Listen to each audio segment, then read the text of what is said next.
Last week, when we had our service, we spoke out of 2 Timothy chapter 3 and also Hebrews chapter 10. And we had titled the service, the message, some instructions for the last days. And we started off with 2 Timothy chapter 3, where it talks about perilous times will come in the last days. In the last days, perilous times will come. And we talked about that, how I believe we're in the last days. And I believe, which this is easy for anyone to ascertain, that perilous times have come. So I'm not going to go back into that too much, and I'm sure to some of you, this might be a good thing, but I'm not going to have you come together and hold hands again like we did last week. Some of you probably didn't like that much, although I enjoyed it, and I think it was a necessary thing. We talked about last week coming together, drawing near, drawing close to God, having faith, and not wavering in our faith.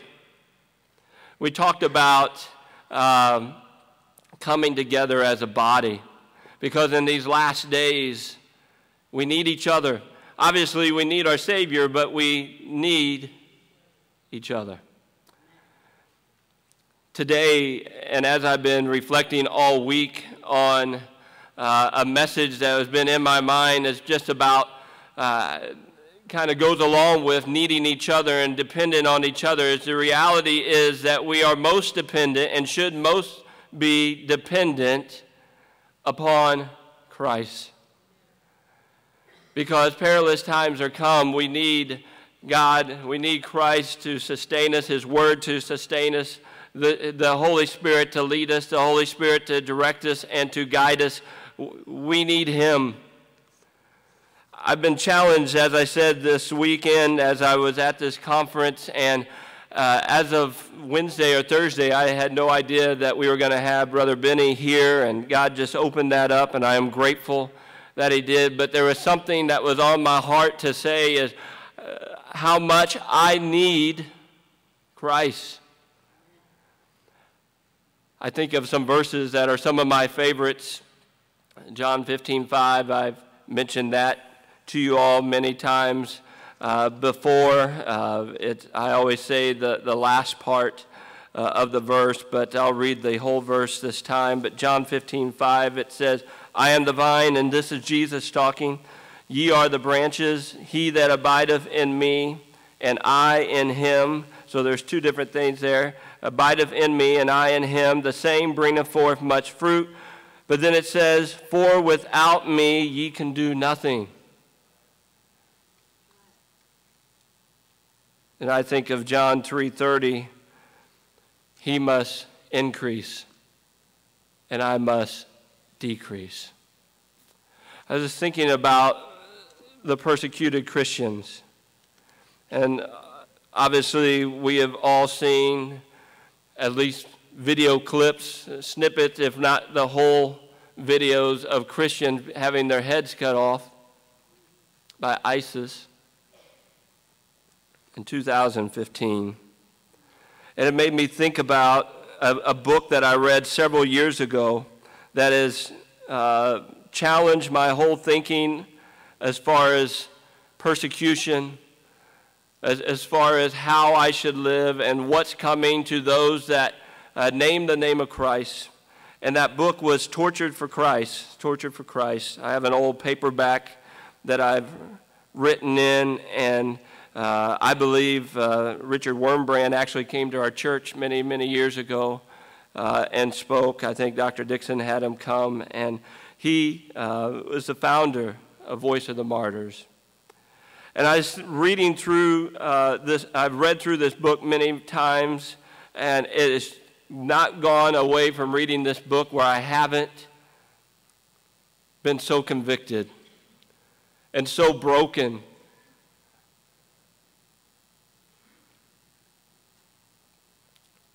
To those that would lose it all for the name of Christ. I could read different stories. There are some horrific stories in here, true stories. But I want to read about the motivation and the reason that this book was written, and just the mindset that these men, pastors, Christians, had while in a communist prison camp. Listen to this, what it says. This is page 43 of this book. It says, it was strictly forbidden to preach to other prisoners. It was understood that whoever was caught doing this received a severe beating. A number of us decided to pay the price for the privilege of preaching. So we accepted the terms. It was a deal. We preached, and they beat us. We were happy preaching, and they were happy beating us. So everyone was happy.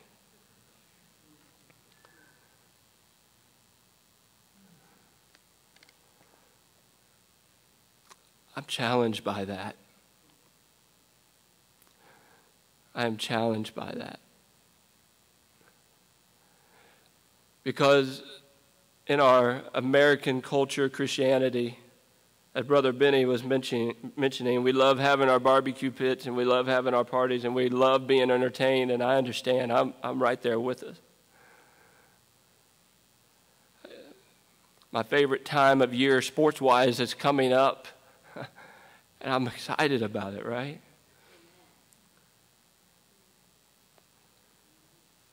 But these people in this book, and these people in 2015 in other countries have this mindset. It's not about NFL football.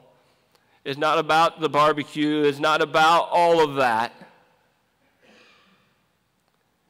It's about, in some cases, surviving just life, just surviving, just making it without being caught, making it without being beaten today, making it without having to go to prison, making it without being killed, trying to find food.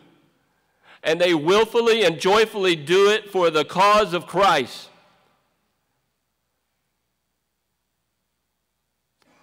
And I'm challenged by it.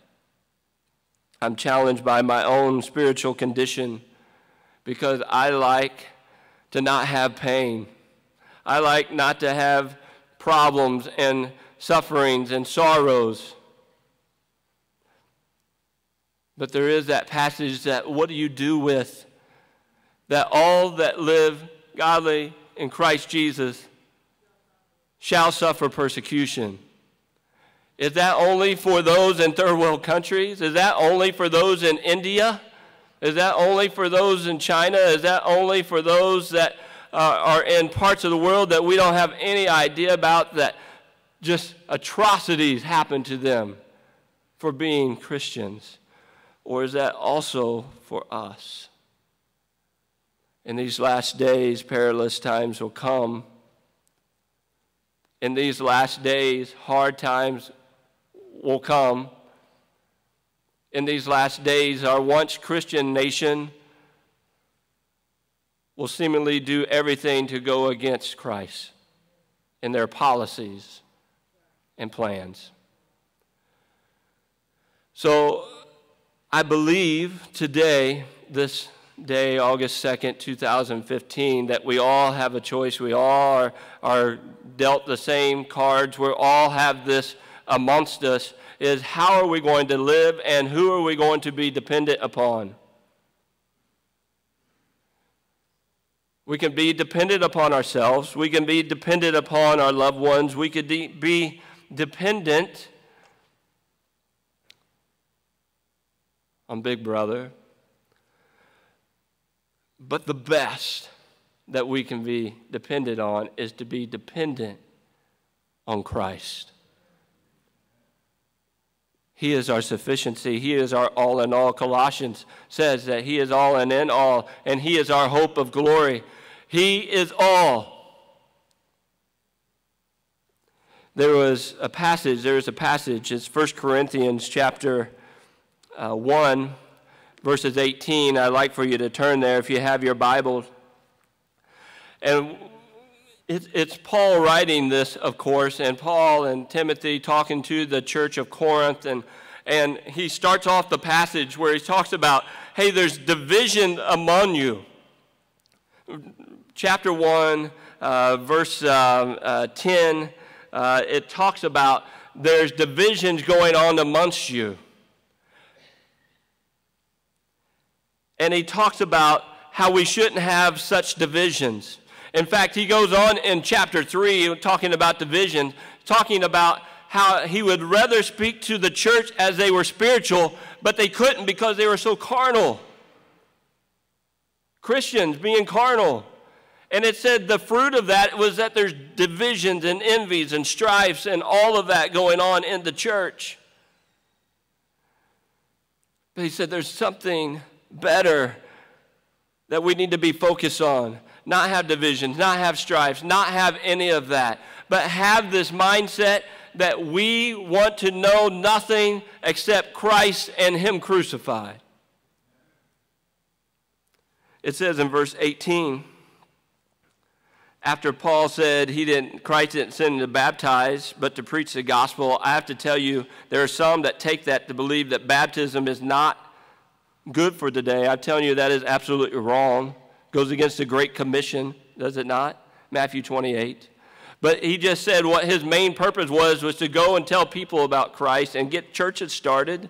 But he goes on in verse 18, it says this, for the preaching of the cross is to them that perish foolishness. So if you underline or circle or do anything to mark up in your Bible, you might mark up how many times that is mentioned foolish or foolishness or weak or base, what that means. We'll tell you here in a moment. But mark how many times it says in your Bible. I have done it, and this passage is all marked up. But to them that perish, foolishness. But unto us which are saved, it is the power of God. For it is written, I will destroy the wisdom of the wise, and will bring to nothing the understanding of the prudent. Where is the wise? Where is the scribe? Where is the disputer of this world? Hath not God made foolish the wisdom of this world? For after that, in the wisdom of God, the world by wisdom knew not God. It pleased God by the foolishness of preaching to save them that believe. For the Jews require a sign, and the Greeks seek after wisdom. But we preach Christ crucified, unto the Jews a stumbling block, unto the Greek foolishness, but unto them which are called, both Jews and Greeks, Christ the power of God and the wisdom of God, because the foolishness of God is wiser than men, and the weakness of God is stronger than men. For ye see your calling, brethren, how that not many wise men after the flesh, not many mighty, not many noble are called, but God has chosen the foolish things of the world to confound the wise. And God has chosen the weak things of the world to confound the things which are mighty. The base things of this world, the things which are despised, hath God chosen. Yea, and things which are not, to bring to naught things that are, that no flesh should glory in his presence. But of him are ye in Christ Jesus, who of God is made unto us wisdom and righteousness and sanctification and redemption, that according as it is written, he that glorieth, let him glory in the Lord. Paul, I'm just going to read just 5 more verses and I'll be done with this part, but that he might glory in the Lord, be dependent on him. He is our sufficiency. It says in verse 1 of chapter 2, "And I, brethren, when I came to you, came not with excellency of speech or wisdom, declaring unto you the testimony of God." I love this verse. "For I determined," it's not "I am determined," it said "I determined," meaning that he already determined in his heart and his mind. He was ready already to do what? To not to know anything among you save Jesus Christ and him crucified. He determined it already. "I was with you in weakness and in fear and much trembling, and my speech and my preaching was not with enticing words of man's wisdom, but in demonstration of the Spirit and of power, that your faith should not stand in the wisdom of men, but in the power of God." I'm going to stop there and talk about real quickly. I'm not going to be long. We'll be done in just a few minutes. But in this thought of our dependency in Christ and who he can use to impact this world for Christ. He uses the weak. He uses those that are considered foolish by the world. He uses the base. The base, that word means insignificant. He uses those that know fear on a personal level. Paul came, and I love this because we all know that Paul, if you read the Bible enough, you'll know that he was a very smart man. He knew a lot of stuff. He was very learned. He was very educated. But he said, "I am come not with excellency of speech." I'm not trying to come with man's wisdom.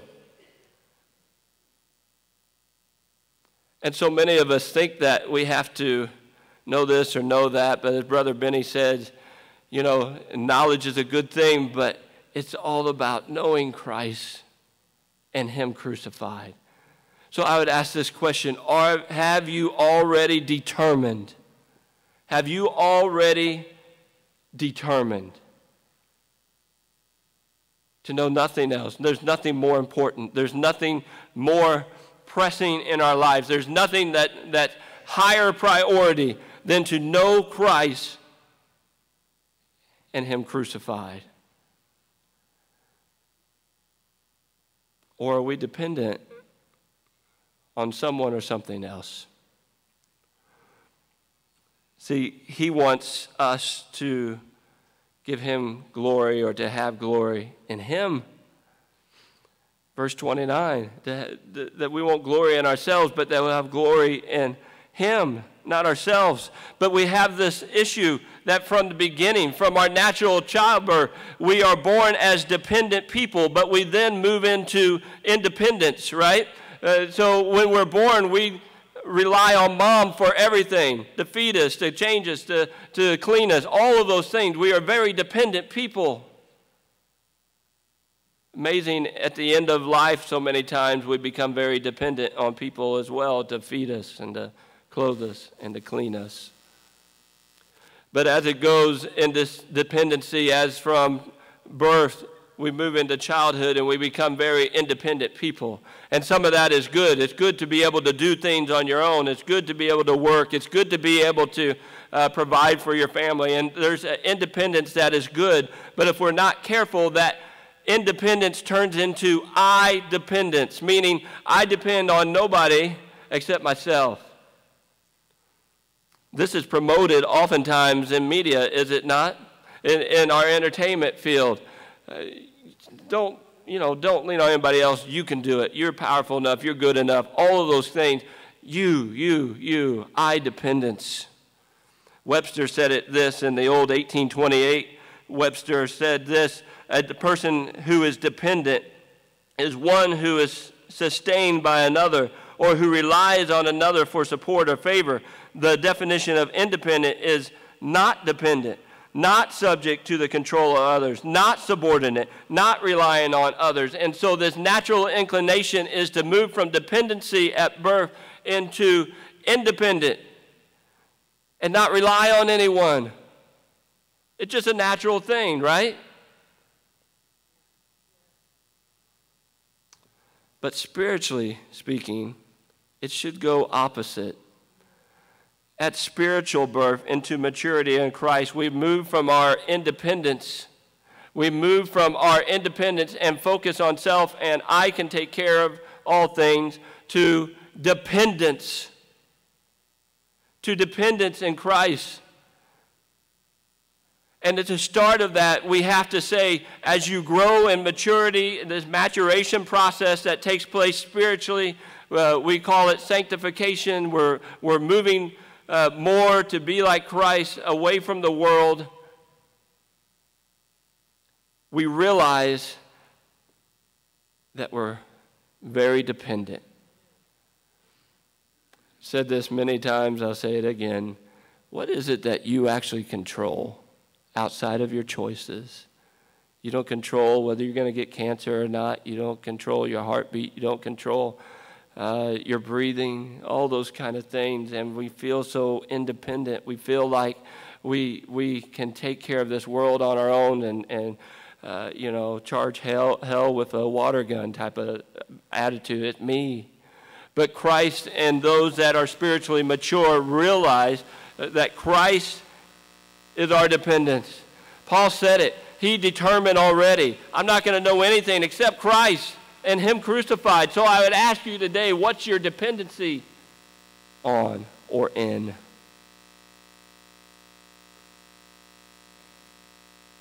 So who does God use? So because many times we can have an overinflated view of ourselves, but we also at times can have an underinflated view, right? That nobody can use me, God can't use me, I'm not can't be used, but I would have to say that God has chosen the foolish things of this world, right? To confound the wise. He uses the weak, those that realize they're all dependent on Jesus. That's who He uses. So what does God want us to use? He wants to use wisdom that comes from Him, not of this world. He wants to have the Spirit given by God, not by the world. This is what He wants us to use, the Spirit and His wisdom, because we are, in the world's view, very foolish to follow Christ. In the world's view, we are very weak to follow Christ. In the world's view, you are insignificant. But Paul was saying, that's what God uses. That's what God uses.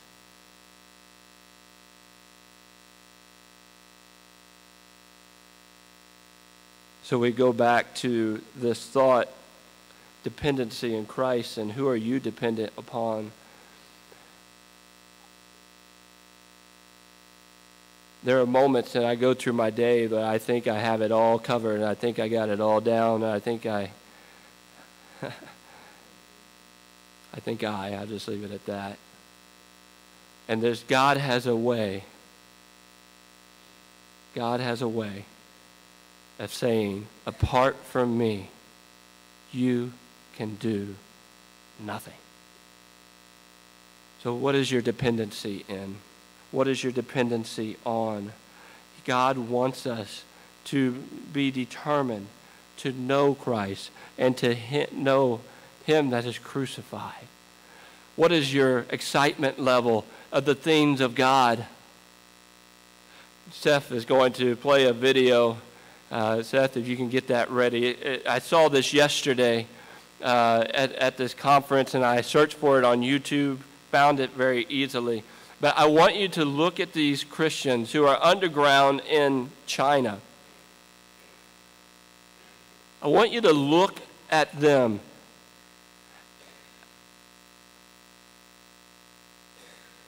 Just delivered to them 2 cases or 2 suitcases of Bibles.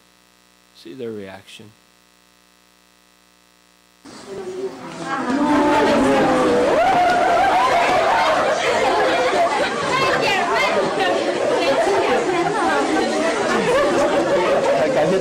感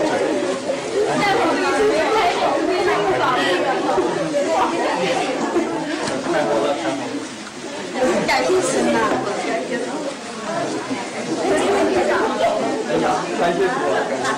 感谢神，我们太需要了。当我看到这本书，我就看到了那些帮助我们的弟兄姊妹们，他们的血和力到处来的。这是我们教会这个时候最需要的，真是我们最需要的时候。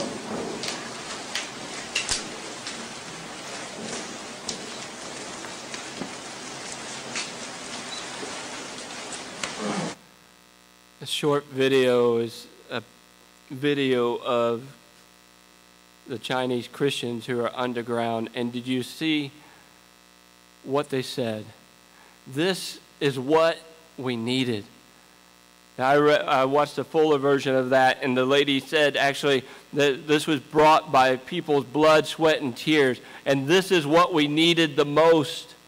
These are people that are struggling, that are suffering just to live, just to survive.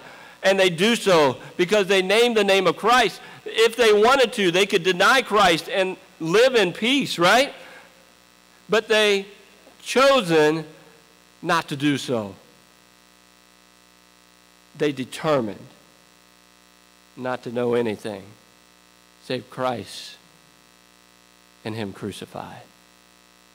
They have a dependency on Christ that I don't think I have.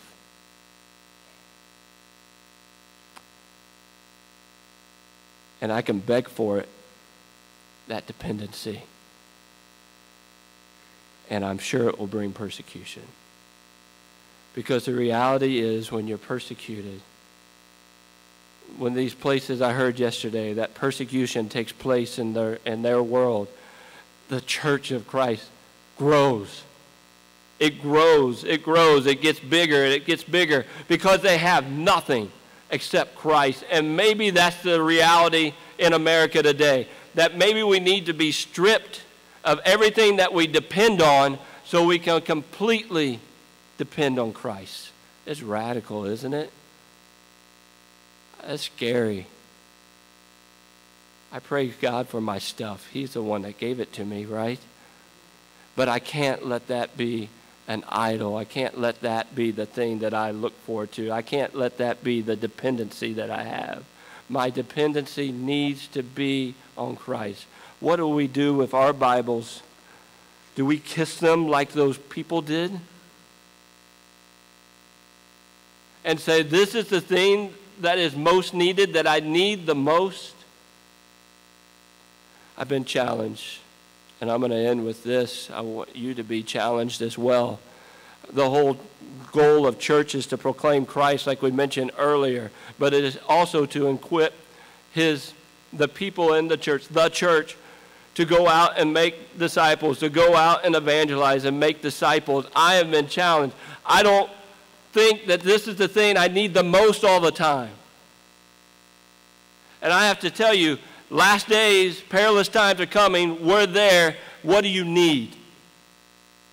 You need Christ. You need His Word. You need the Holy Spirit. You need prayer.